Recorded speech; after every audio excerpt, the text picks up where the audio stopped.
Muling tataas ang presyo ng produktong petrolyo simula bukas dahil pa rin sa patuloy na kaguluhan sa Middle East. Ayon kay Energy Secretary Sharon Garin, itinuturong dahilan sa muling pagtaas ng presyo ng krudo ay ang pagbagal sa diplomatic development sa pagitan ng Estados Unidos at Iran na nagdudulot ng kawalang katiyakan sa presyuhan sa pandaigdigang merkado, partikular ang Minov Platts Singapore o MOPS at ang paghina ng piso kontra dolyar. Ang presyo po natin, taas ng tataas, minsan bababa in a matter of 1 week.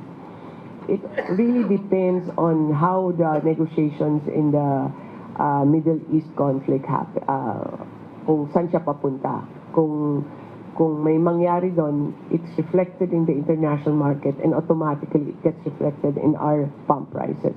Sa pinakauling forecast ng Department of Energy, nasa 2 pesos and 49 centavos ang inaasahang itataas sa presyo kada litro ng gasolina, habang 3 pesos and 84 centavos naman ang inaasahang itataas sa presyo kada litro ng diesel, habang ang kerosene 5 pesos and 1 centavo naman ang inaasahang dagdag singil sa kada litro ng kerosene. Ayon naman kay Energy Undersecretary Alessandro Sales, walang katiyakan hanggang kailan magpapatuloy ang serye ng taas-baba sa presyo ng produktong petrolyo. Pero pagtitiyak ng opisyal, malabo nang mangyari muli ang nasa 20 pesos kada litro na pagsipa sa presyo ng produktong petrolyo. Nobody knows how long they will drop this out.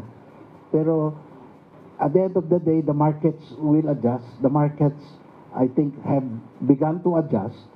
So siguro, we will be remaining in an elevated price scenario. Kita natin malalaking talon na 20 pesos, 25 pesos, mukhang malabo nang mangyari yan. Pero yung volatility from week to week, nandyan pa rin po yan. Samantala, aabot na sa halos kalahating bilyong piso ang naipamahaging subsidiya ng pamahalaan sa mga PUV drivers sa ilalim ng Uplift Program. At aabot naman sa halos 100,000 PUV drivers ang nakinabang mula sa nasabing programa. Gab Humilde Villegas, para sa Bayan.